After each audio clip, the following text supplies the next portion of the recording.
Can someone tell me why Noni Madueke is storming off down the tunnel as if he's allowed? You think back then, or Tom Cleverley or Nani are going to storm off the pitch and throw their dummy out? Because it's your teammates as well. It's disrespectful to your teammates to walk down the tunnel. You haven't even had one as a young kid solid season yet where you can be like, That's the modern game. That's pretty much everyone. It's a young team. There aren't players in there that are going to go. Who are the experienced players in there going to go? Whoa! We don't. You ain't got Thiago Silva there anymore. They're all the same. They're all the same guy. They signed 25 of the same guy. And I understand he's thinking. At the same time, I don't understand why you're doing that. We would have never done it because Sarai would have just knocked your ass out. Yeah. So that's where the manager. But that's what I mean. The manager protecting him is mad, and that's why he was saying I couldn't be in there because I couldn't come out and go. You know what? I think and play that game where he was he's in the wrong. But Klopp did that last season as well. That's 2 weeks fine. When Salah was pissed, and people start kicking things around and. But that's Salah, bro. Hello and welcome to this episode of Rio Presents. I'm here today, like every week, with one of my old pals, not you, starring Hargreaves, and Joel Beya, the resident here. But I think we need to kind of get stuck into what's going on in the title race, man, and the fact that you're wearing black again. It's not all about titles, though, is it? Really? It's not all about. What's it about then? It's just playing the game. Just taking part. You're not one of them, are you? Just taking part. The love of the game. You get a ribbon. The game's gone. This is the way society is. Our kids go to school and they come back and say, I took part today. What? Give me the head teacher's number. Give him a ribbon. It's not been an exciting week, has it? But do you see what happened in the last 2 weeks, though? What? He's coming in all in black. There's nothing to sing about, man. But it's November. I think the fact that City lost as well, it keeps us in there. And Liverpool, you can't celebrate in November. You back 7. Pardon? 8, 7, 8? No. 9 points behind. Oh, 9 points behind Liverpool and 4 behind. What do you mean? Ooh. No, that's 3 games, man. You ain't making up 3. Anything can happen. In our era. In the December period, right? In the December period where it all gets clogged up. 7's maybe doable. 9's, in our era, you could come back man. from 12 or something like that, and we'd see someone at 10 points ahead and go, yeah, it's cool. But City now came back boys from are winning 13, out now, aren't they? 13 points 2 seasons ago. But that's what I'm saying. It's different now. Only City have done that. You lot have never shown anywhere near doing that. I think you're being harsh. Why? It's realistic. Because it's November. It's the beginning of November. But you got to give Liverpool some respect, though. Yeah, no, listen, I rate them. I really do. But can City win it without Rodri? That's the big question, because obviously we've seen the decline when he doesn't play. Why did you jump on me the other day in the group chat like that? What I said about the Rodri comment and the Messi comment. Can you just repeat what you said about it? All right, I'll tell Owen because I know Owen's a football man. Basically, I said, wow, it's crazy how Rodri is so pivotal to Pep Guardiola. You can put him in comparison in terms of importance with Messi to Pep. I know where you're coming from. And he said, oh, that's crazy. Let's clip it up. I'm like, no, but if you really look at it, we're not saying they're anywhere near the same as a player. But if you take away Messi from his Barcelona team, then we all know it's a different story. I don't think you could have thought any player would destabilize that team. You know, I can't believe it myself. I'm surprised he's actually as brilliant as he is. I'm surprised he's that pivotal. Yeah. Is that a stain on Pep Guardiola? Or is that just football? I think you guys should respect to Rodri for that because he's made himself that indispensable, that influential. Mm-hmm. So that now other people got to, it's like when people get injured, other people got to take on the reins, aren't they? I don't think he's that type of guy that it's all about me. Like the game is just easier when he's there, isn't it? Who have you played with, in your career where you've gone, wow, he's not playing, oh my God, what do we do? We've been in those teams. People always get injured. It happens. I think from our experience, next man up, innit? Next man up. And that's why you're there, because you're a real one and you be ready, and we'll back you. I would never look and think, oh, need him. Do you know what I mean? You're out there, you back yourself, don't you? Always. I do think, 100% you back yourself, but I do think that, especially if you're playing in one of the big games against a title rival or whatever, and one like Cristiano would go out. He didn't really go out many games, or Wazza's not there, or whatever. It is like, I used to be one of those who go, right, whoever's coming in, I'm around them. Like if Nani's coming in, for instance, right, today, we need you today. Listen, assist, goals, simple, quick information, just to really give them that. You listen, we ain't going to miss them. You're in. We ain't going to miss them. You're the guy, man. But I think that's what it's more about rather than, you're going to miss guys, but I think... Yeah, you can't worry about them. No, you don't have time to work, do you? What's so good about Rodri? Give us some. You're a midfielder. You're a very similar role that you played in terms of marshalling in front of the back line, receiving the ball, ticking it on, etc. What is the big elements of him? Actually, I think a lot of people don't know this. He actually plays the same position as Pep, and he's almost the exact same player as Pep, which is quite remarkable, really, that he's been able to find a guy that like does. His Why are you job. doing that face? Almost the exact same player as Pep.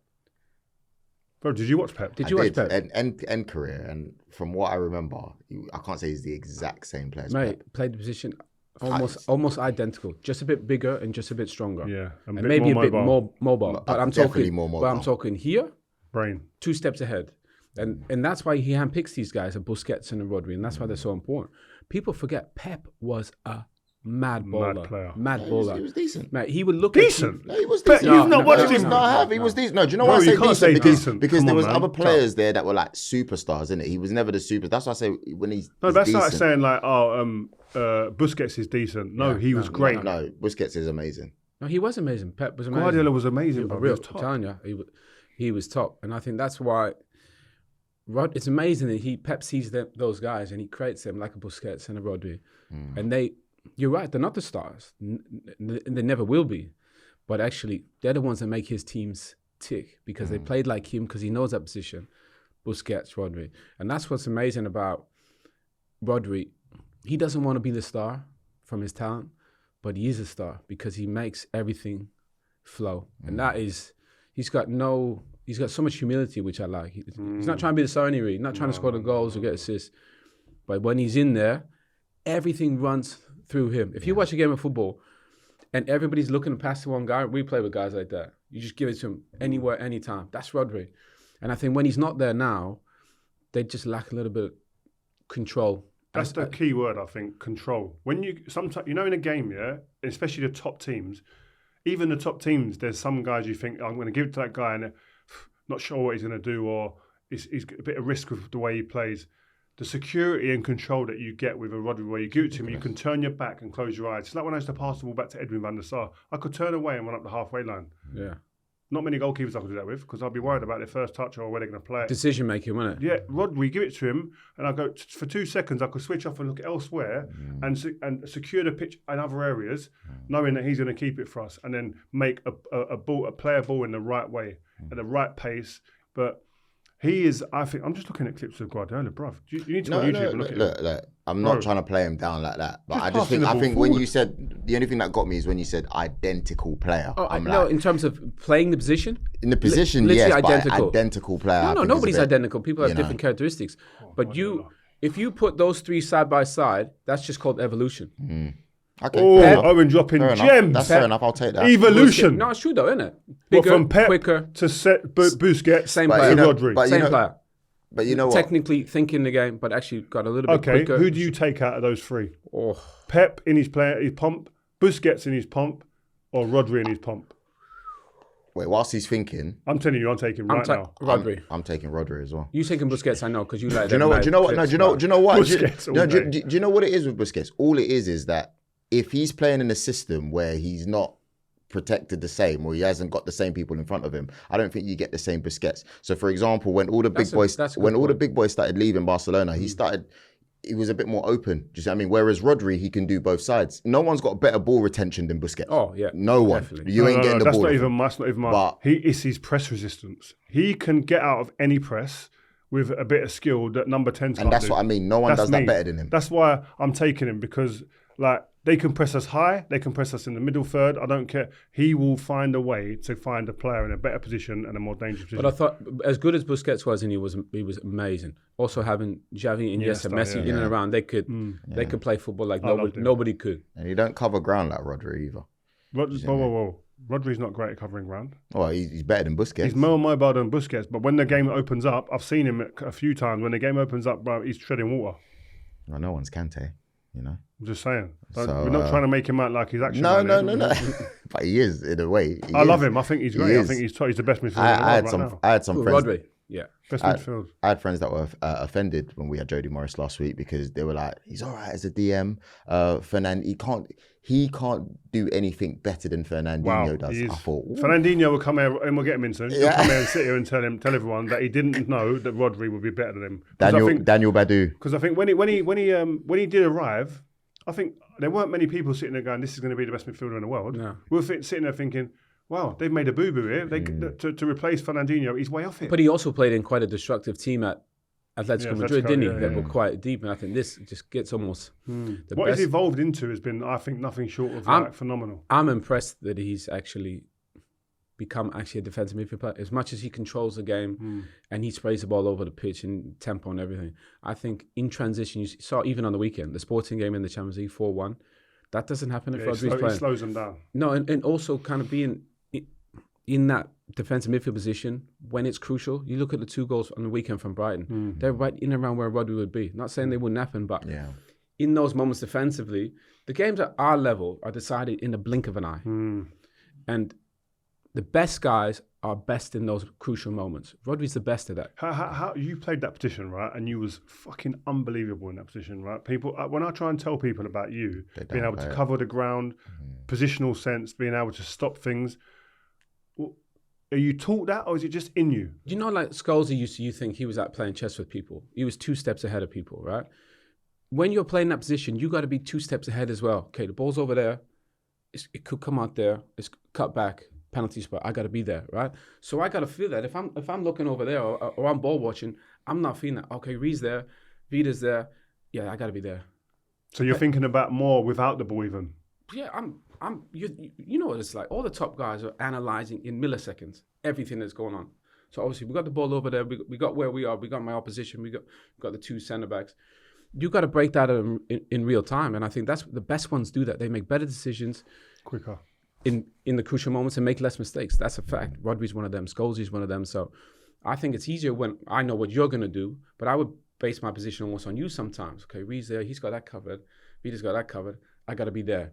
Carrick's there. Scholes, he's there. Do you know what I mean? We're working as a team, but in the crucial moments, the detail is so tiny, but you have to read the game ahead of it, what's going to happen. And you're almost predicting, aren't you, Reed? You're the same as a centre-back. Yeah. Striker makes a run. No pressure on the ball. We got to drop off. We got pressure on the ball. We can squeeze up. Do you know what I mean? It's done so quickly, and that's why the processing of the game is so remarkable. I think I agree with what you're saying. And Rodri, I think, is the best at, like, and I used to do this quite a lot, is where you're thinking about what ifs. Yeah. What if we lose the ball there? What if we get the ball dispossessed in that position there? Where am I needing to be to, at minimum, slow that down? Not even win it. Because that's a big problem. Some players think they've got to win it straight away and stop it at source at the beginning. Well, slow them down for 1 or 2 seconds, allow teammates to come. Then as a group, we can win it, and you're not actually exposing yourself to big spaces. Really, that's a good point. I watch so many games. You watch every weekend, right? The highlights, a lot of transitions. People getting kind of to the edge of the box, and people aren't tackling outside the box. You know, you got to, like, tackle outside the box. Once you let people get into the box, you're giving away penalties, aren't you? Yeah. You got to engage people. I think that is such a basic thing in terms of defensively. Yeah, you was great at that. Slow people down or force them one way so that we can make a better decision. That's what you was good at. I think you was good at slowing people down, sending them to an area, then going bang, because you were so quick. People didn't know I was that quick, so I could always surprise people. But I think more kind of, you played a certain way depending on who you had with you. You know, was you quicker than Kante? I would have thought so, yeah. Wow. I'm not even going to debate that. Really? But he come into the training ground when he signed, and we done testing, and he blew everyone out of the water. And Ronaldo, I just started with my knee, so I wasn't after even a big operation with his knee. No, I just started with it, but I wasn't healthy. Bro, he blew everyone. We used to do like 10 yards, 20 yards, no, we do 5, 10, 15, 20, 25. He won every race. Seriously? Yeah. Easy, man. And Wazza was going to the guy, this machine's who's playing with a machine? Owen can't be the fastest. Everybody was trying to put bets on to race me out on the pitches because they weren't accepting it. Remember, Ando? I said, I'll bet your car. We'll bet your car on that. Do you remember that Audi? We had was it Audi? The white one. Yeah, what was nice it? car. Yeah, it was nice. It was souped up. I said, Andy, you ain't gonna beat me, man. Just leave it. Man betted his car. Did he bet it? No, he couldn't. He knew. Okay. He saw a couple of sprints and he said, "No." No, but because I played as a holding midfield player, it actually went against my attributes. That's why I didn't say in a big game, You could The play manager right would put me on the wing, say in the Champions League final against Ash, or in the semi-final against Barca, I played against it was Thierry and Iniesta, because the gaffer knew, the pace. Well, I could slow people down. You ain't going to run beyond me. So again, it comes down to personnel, who you playing with, dictates how you're going to play the game. Before we move on, I was going to say, Rodri, have you seen him in the changing rooms, by the way, Rio? No. Rodri, no, he's a big talker. He's a big talker. Yeah, proper. Ruben Diaz is the big voice on the training pitch that I saw when I went to watch training. But in the change room, from the clips I've seen, he don't have it. No Rodri, no Ruben Diaz. Yeah. Two leaders. Two your biggest voices. It's hard. Even have you been in that situation where you've lost three or four in a row? What is the conversations going around back when you think back? Do you know what? I don't think the best one, they don't panic. We didn't panic, did we? Remember that year? Well, when you signed, we drew 2 and lost one of our first 3 games. I remember thinking, what's going on here? I thought we were going to win everything. But you know what amazed me? I never forget it. Nothing, no talk. Do you remember? There was no talk, no like, oh, what's going on here? We got to do this. That's all nonsense. That's all noise. That's culture that you're talking about, innit? No, but we knew we were going to get it right, and we were going to go on a run. But all that stuff, this like cheerleader, this hurrah stuff, like, oh, we got to do better and all that speeches. No, we don't need any of that. Really, don't we? Just do your job, play properly, to your maximum, and we'll win games. Do you know what it comes to as well? Training, like. Training levels go up. Yeah, in them moments, get more aggressive. Yeah, they get more aggressive, and the standard goes up, and the intensity goes up in them. If you came to the training ground, and you would be able to see where the club is results wise based on looking at the training ground. If you didn't know anything, you go, oh, I've been into. Wow, they must be like on the back of a couple of bad results because there's intensity.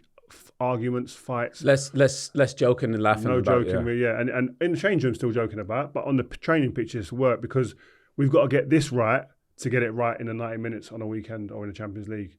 So get it focus again back here again. Don't let it lax, and that's how you get yourself back. And that will come from Sir Alex really, because he'd be saying probably to Gary Neville or Scholes, Giggsy, right, you boys set the tempo. Somebody smash somebody. Seriously? Yeah. The manager? What? No, not to us, but he'll say quietly. Okay, one of you got to light a little fire. You'd be on the way everywhere. out to the training ground, and he'd just pull you aside and go, "Listen, get them at it today. We need to get going again." Like, no fucking. And then the leaders set the tone. Somebody gets smashed, and then the competitiveness goes up. And that's just how it was. That was a normal. That was every day, really, wasn't it? I love that. Speaking about important players, etc. Obviously, Martin Odegaard being back for Arsenal is really, really important as well. I mean, obviously, even Mikel, he said it himself. He said, like, when he's on the pitch, you can see that there's more fluidity. It flows better when players like him are in the team. Did you see how much we missed him, Arsenal? Yeah, he's your Rodri, but he's just playing as a 10. So every team's got a guy that is the guy. I think Odegaard's just that guy. He just makes everybody play better. Spacing's better. His intelligence is a bit like Scholes, isn't he? Where he's like, he just knows where to be. If you're there, go stand over there. You never see Odegaard mark, do you? Ever. Always stands in space. Always plays the right pass. Again, processing. Look at the goal yesterday. Laid it over. But Martinelli had so much time, brother. He could shift it. He had so much time because of that pass. What about the one at the end, though? The last clip where they crossed, he might have been offside. That was beautiful from Arsenal. If they can do that and get into Odegaard, he'll pick the ball. He will, won't he? I do like Marino, though. I think he gets some chances. Every game I've seen him, he gets a chance. I think with Marino, with Odegaard, that could be a good mix. But Odegaard's the guy. He's just. I'll tell you what he doesn't. Well, it goes unnoticed a little bit. Yeah, his press. He actually instigates a lot of the press, and the spacing on the pitch is better with them when he's on there, and he gives you a better chance to have better regains. And then when you win it, obviously you just got to be a bit more clinical. But I just think that there's a better rhythm when he's in the team. There's more confidence. It's like we just said about Rodri. When you give someone the ball, you can turn away and concentrate elsewhere and look after other things on the pitch. You can do that with Odegaard because you know he's going to retain the ball and make right decisions. As good as the whole team is now, really good. He's the guy that if he gets it into feet, people making runs because they know the ball's coming, and that makes the spacing completely different. True. You think about Saka or Havertz or Martinelli, they make runs in behind because they know he's going to play the ball. The other guy, Dek's brilliant.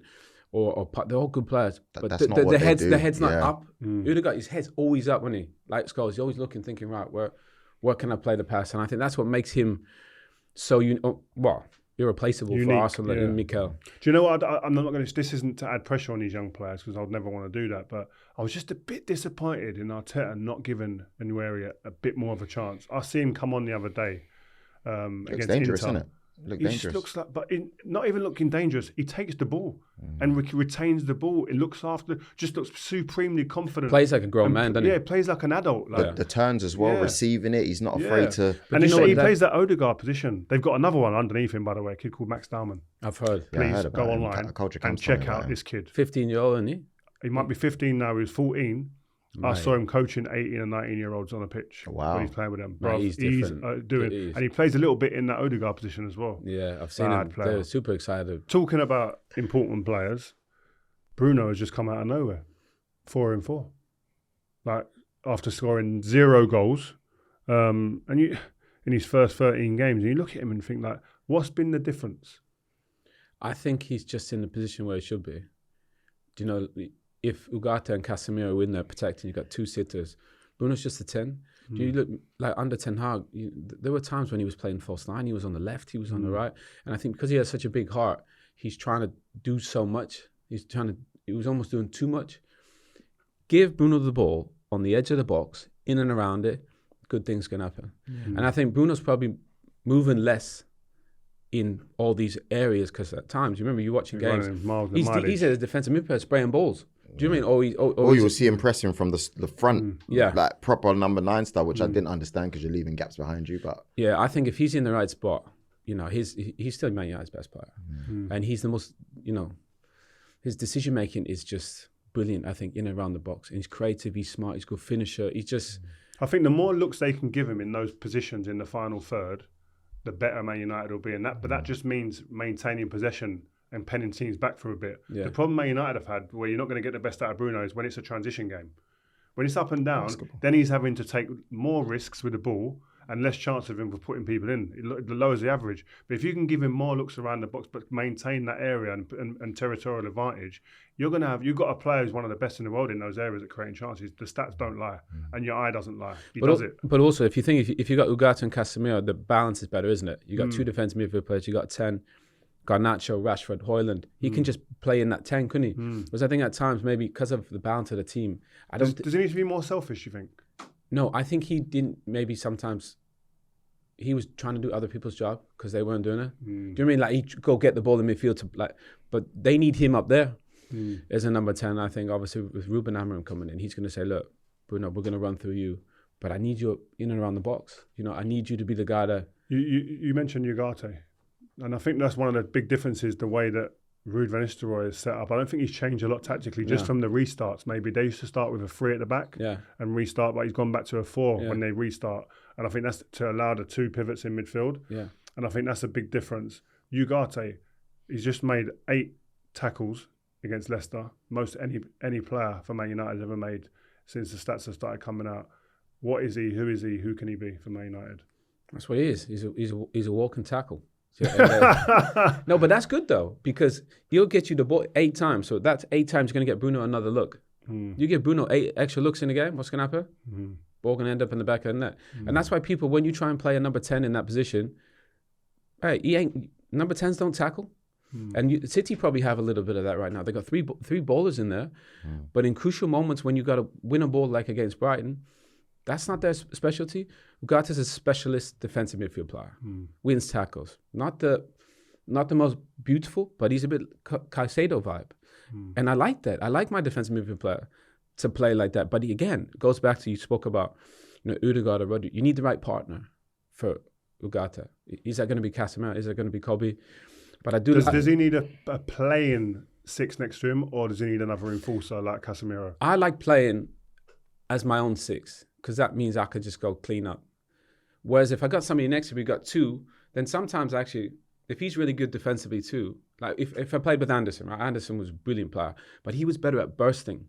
Whereas discipline-wise, he wasn't as disciplined. All over the place. It wasn't as disciplined as Fletch, right? Oh, needed him on a lead. Yeah, so I knew I had to play slightly differently. But if I play with somebody like, say, Rodri in there, I know I can probably gamble a little bit more. So I do think it's super important that they get the balance right. But I like that Ruud's gone in, he's gone 4, he's gone the 2 in front. Right, we're going to let Bruno, Marcus and Garnacho win us games. Because I think at times when you saw United, the balance in midfield was crazy. It was like, there was so many holes, wasn't there? I mean, Ugarte must feel extra special at the moment because he knows his old man's coming in as well. So I guess there's that comfort as well that some players don't usually have, right? Yeah, I reckon that 100%. But also, I look at it and think like, who are going to be the winners and losers in this team? There's going to be a couple of losers for sure. Who with the shape, with the way the shape, but also I watched them the other day against City. They all run. Yeah. There's no passengers in his team. Especially the way he played the 3-4-3. Yeah. The feature really is the wing backs. Yeah. They kind of make it tick. High, man. But the two centre mids, Reed's right. They got to work. And the players. That's why Ugarte got the moves that he did, PSG and stuff, because he does the stuff that others don't want. He was in there with two, and you get good numbers because you're in there on your own or with another guy. So I think it'd be interesting to see. There'll be a couple casualties for sure. Who's your money on being casualties? Just looking at the way he plays. I don't know. I mean, Marcus has got to play, hasn't he? Bruno's got to play. Ugarte's going to play.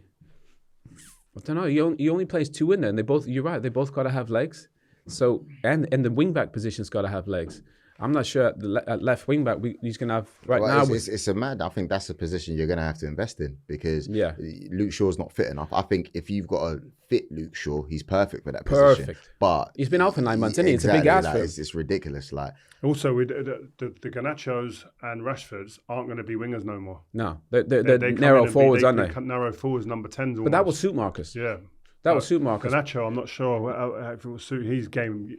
But again, you got to get the best players into your team. I love Garnacho. You got to get him into the team. Garnacho starts in my main What team about now. They need a left wing back? What about Ahmad? Maybe left wing back. I know it's go against. I think he's. You need somebody, young kid, get up and down, good ball carrier. Yeah. They got to create something that they don't have, don't they? I think he's definitely he's worth it in terms of like the effort. He's definitely going to put in the effort. Yeah. I think Ahmad. I think Dello. I think you're not going to get the best out of him there. Yeah. No, definitely not. Term, it's short term, but I think that he's earned the right to because I think he's been our best wide man. Him and Garnacho probably just underneath, but he's been our best wide man this season. But I think offensively, if you can get the team in the other team's half, Ahmad would be good. That's the point. But if you're defending, obviously he's going to have some issues because he's not a defender. But the point is, Ruben's going to play them mad high and super aggressive. So it'd be interesting to see. But I like the fact he's got some good players, but there's going to be a couple unhappy faces in that. What about Ruud van Nistelrooy, your former teammate? It's interesting. I think he's come out. He looks the part. Yeah. They've been scoring goals. He carries himself like a top class manager. I like it. Yeah. And when United score, the celebrations are strong. Like you feel as if he scored. What's the situation? Is he staying? Is he going? You guys, I know you guys got friends inside the club. He's at the poker table and he's got good cards, isn't he? Oh yeah, he's just got. He's not sitting there with a 3 and a 4. He's got like he's got 3 kings in his hand sitting there. Like his audition couldn't have gone any better. Yeah. And I think knowing him, there was a steely determination underneath that says I'm going to put myself in the best position, either to stay at the club in some capacity. Or someone else is going to say, we need you as other people would be thinking, we offer him a job. Yeah, he looked the part, and he produced. He makes a great point, the fact, the whole package kind of fits. Screams manager. Do you know what I mean? Like, he supports the players, even about Ahmad, the way he spoke about him yesterday, the hard work he puts in, even the way he deals with the press. Like, you're right, little things, the little things, but like the way he cheers, and he just like, you can feel like he's our boss. Well, the players needed that. I think the players had a moment and a term of where there was a lot of turbulence. The manager's kind of relationships with some players seemed like it was fractured and it was irreversible. And the fans seemed to have kind of made their mind up that, right, that was it. And then a new manager comes in and you always get that bounce, which is understandable, but this seemed a bit different than a bounce. This is someone I think the players seemed like they'd grown to really like.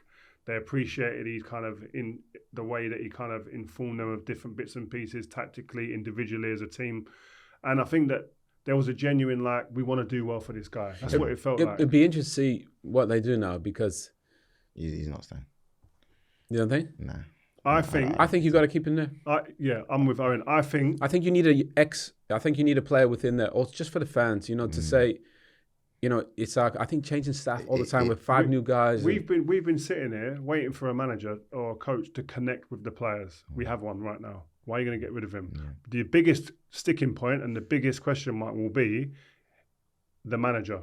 I think it's going to be his decision to say, do I keep Ruud or not? And I think it's going to have to be tricky for him as well, by the way. I think it's a hard decision because you're going to need a massive personality, massive character, and huge confidence in what you do to think that, I don't care who's next to me, I can do this. But he's got to work out, is he going to be added value or is he going to be distraction? But look, I mean, you got Højlund, Garnacho, Rashford, right? You know, all need Ahmad. firing up. Yeah, and also to learn from one of the best to ever do it in terms of finishing. You don't have to be the main guy. You don't have to be the coach, but he can help these boys learn kind of little details. I would keep him 100%, but I think it's a difficult. I think the manager, it's not an easy transition to go in and have the sitting next to you on the sidelines. One of the most prolific most prolific strikers. The fans love him. They loved him before, love him even more now. And any turn of results or bumps in the road, I'll get Ruud as a manager.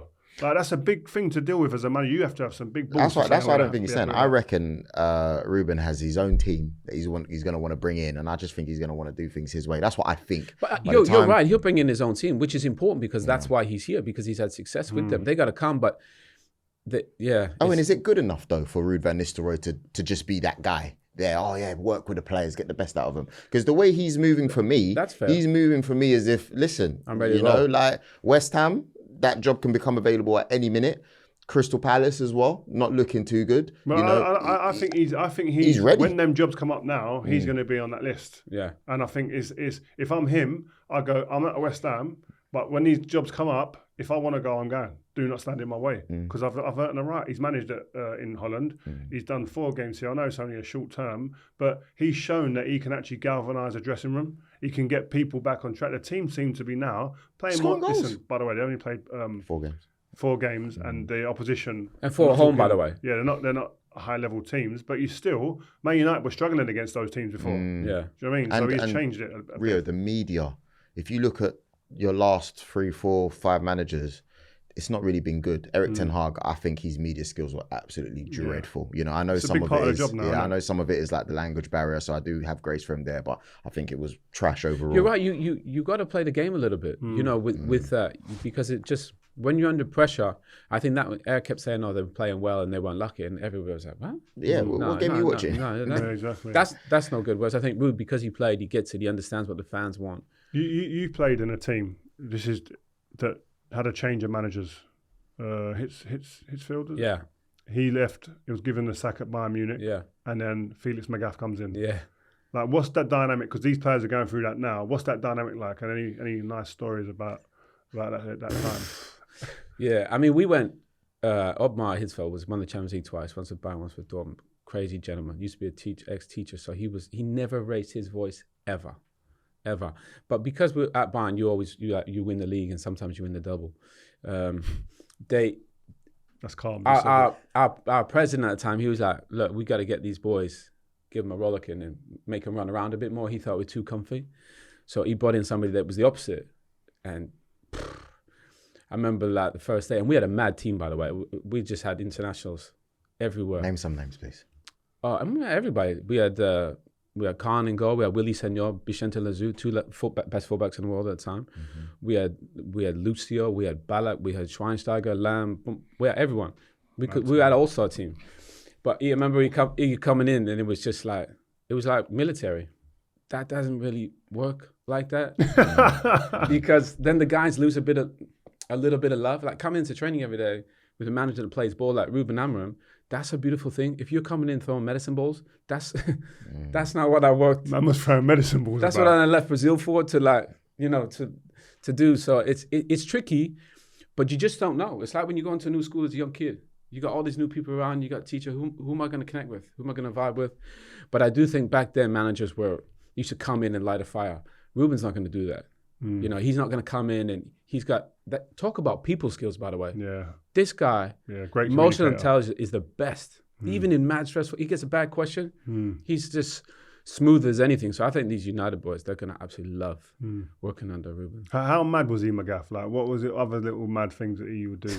It was pretty hostile, like, to say the least, like mad aggressive. I remember the first day we did this friendly like 3 hours away. So you come in the preseason, we're like training, and everybody's out doing their best. You know what I mean? And I remember we were running, we're doing these medicine ball sit-ups out on the pitch, right? Everybody can watch us because at Bayern there was fans could come. So in the holidays we'd have like 10,000 fans there. It's like going to the zoo. Everyone was watching. 2004, I think it was. Schweinsteiger just burst onto the scene. Had a good Euro. Do you remember? 7 with the blonde hair and all that. Anyway, so we get into the dressing room, and I'll never forget sitting in this dressing room. And I mentored Shriney because he was 3 years younger than me. When he came to the first team, I looked after him. So I kind of felt a little bit of responsibility for him. Anyway, gives this team talk, and he's like, hey, there's some guys like this are national players nowadays. I'll never know. About Schweinsteiger? Yeah. Wow. I never seen life leave a human being that quickly in my whole life. He was like, and Basti's the best kid ever, right? He was like this, like waiting for the team talk, and he just went, wow. And I'm thinking, no, you can't do that to the young guy.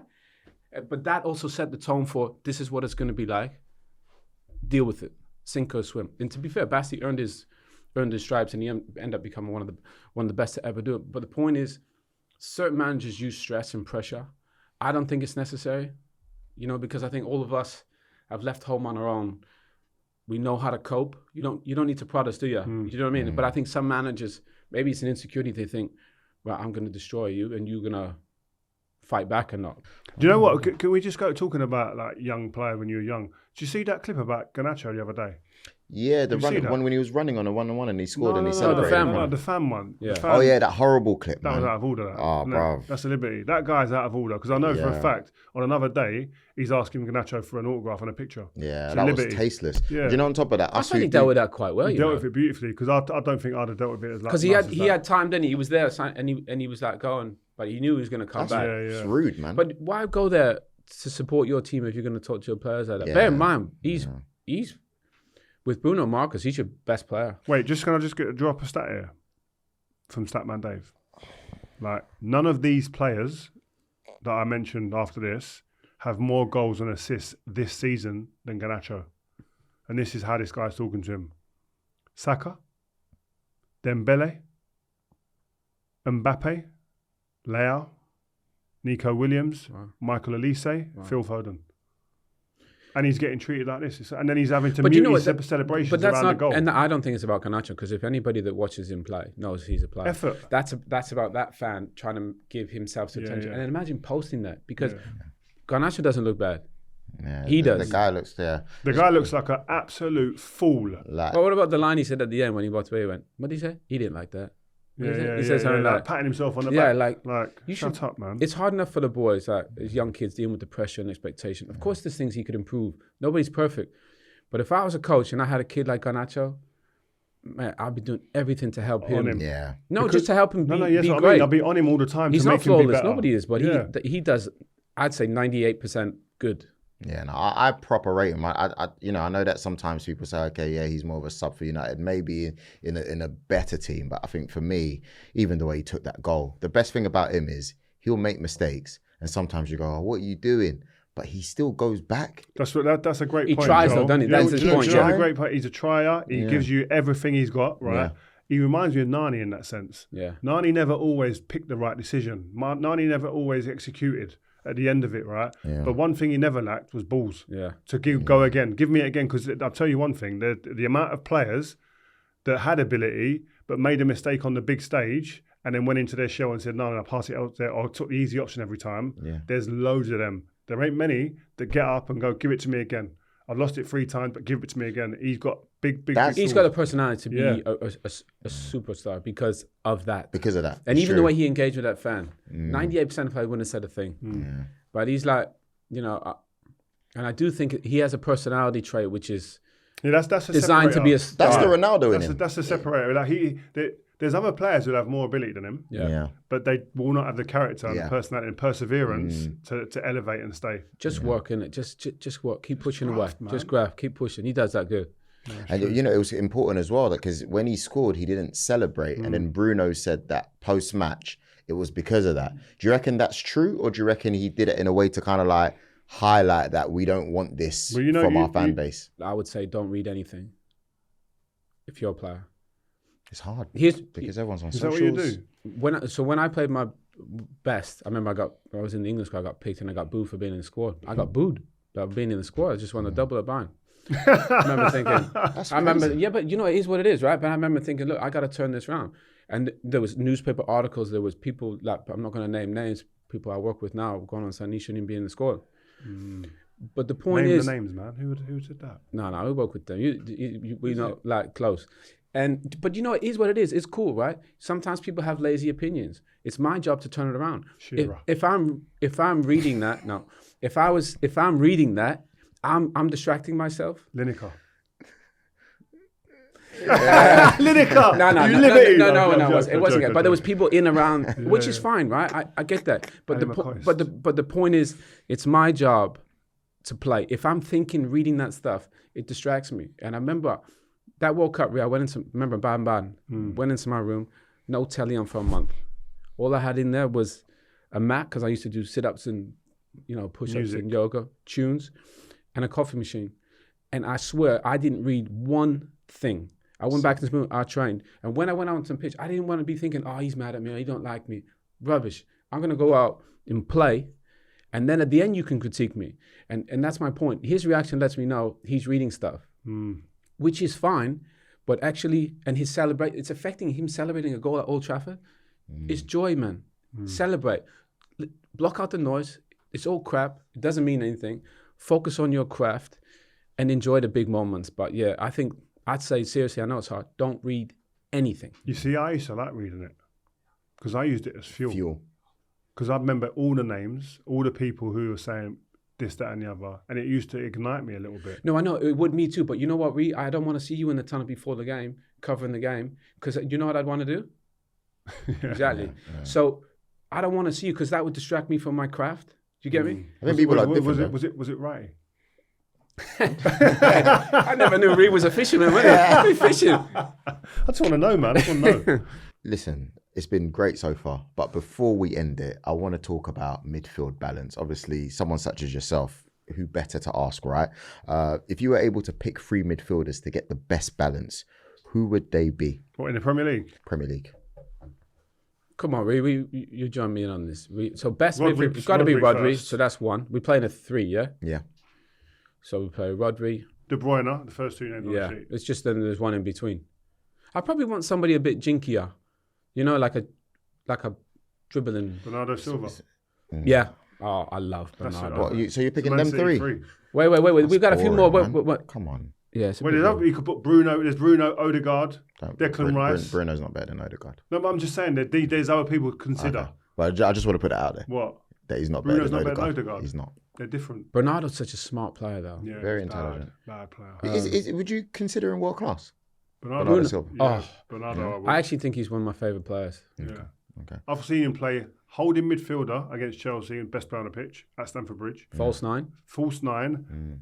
Wide right, 10. Wide right, wide left. Because as usual, Urban from 360 TV, he said that if he's world class, why is he not held to regarded to a world class standard? Like, if he doesn't perform, he reckons that he's because some players haven't got that stature. He hasn't got that the image that goes with the world class player. Okay, so it's more image, not a. It's image, yeah. Like when we were talking about Ballon d'Ors and the best players in the world years ago with that Barcelona team, no one really mentioned Busquets. Now people look now that retrospective looking back, he wasn't ever talked. He was always Messi. Then it was Iniesta and Xavi. Then it was for a period David Villa. Then it was a period, it was Thierry and Eto'o, and it was never him, Dani Alves, all before Busquets, but he was probably arguably one of the most important players in that team. I mean, the midfield 3 is an interesting one. I don't know, I think with those 2, you could maybe do something a little bit more athletic, because it goes down to attributes, doesn't it? Like you and Vida were different, weren't you? You complement each other well. I think Rodri, anybody goes with Rodri. De Bruyne, he's going to play them balls, but I do think maybe somebody with a bit more... Bernardo's brilliant everywhere, but he's probably not the most dynamic. Or do you know what I mean? Like, remember Yaya in his prime? Yaya was. Who else is there that plays like that? Then who's got that? I was going to say there isn't. Rodgers at Villa does it, but he ain't. He's still young. Yeah, he's a player. Yeah, Rodgers. What about on form this season? On form this season? Yeah, just on form. I think you got Gravenberch can be one of them. Casado, Gravenberch. Lavia's been good. Morgan Rogers I've put in there. Rogers is a player. Yeah. Let us know what you think in the comments as well, by the way. Man. It's all open. Man, Owen, Rio, thank you very much, man. I'm glad we stayed away from my team this week. Yeah, we're all in black, so we just give you a breather. Pressure was on. Pressure was on. But we'll come back to that. Yeah. Give you the time to turn around. Okay. You've also got international break, get some fitness back.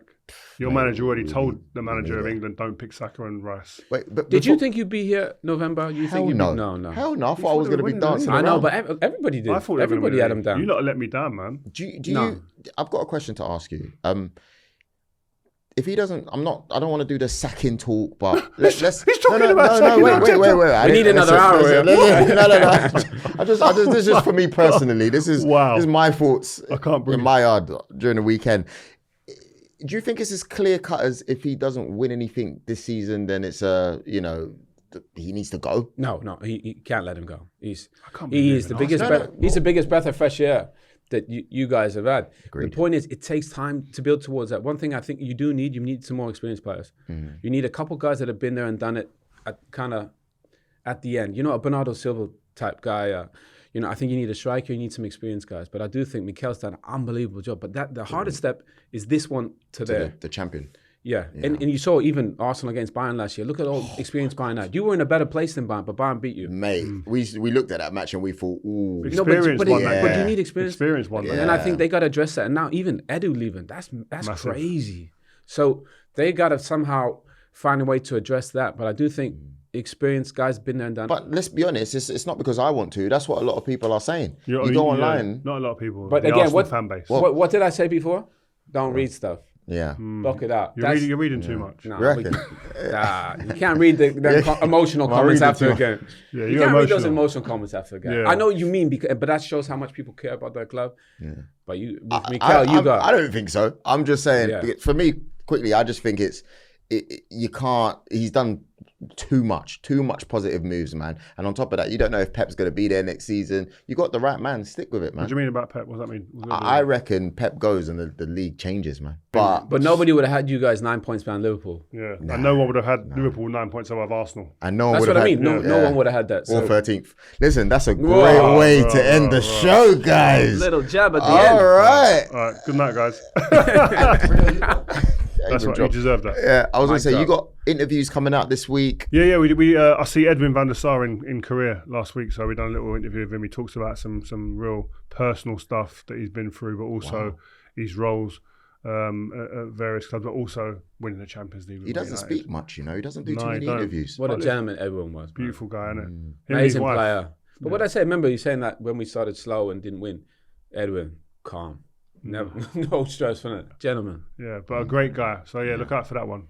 Oh, man. Guys, thank you very much for watching Rio Ferdinand Presents. We will be back soon. Thank you, Owen. Thank you, Rio. Joel Beya signing out. Peace. Thank you guys for listening to this episode of Rio Presents. Hope you've enjoyed the show. We'll be here every Monday throughout the season, so tell your mates and all get involved, man. If you've got a point you think we should be discussing or want to put us on the spot with a question you want answering, get in touch using the fans first at rioferdinandpresents.com email address or use #RFP on social. Make sure you leave us a review and follow this Rio Ferdinand Presents feed and you'll never miss an episode. See ya on the next one.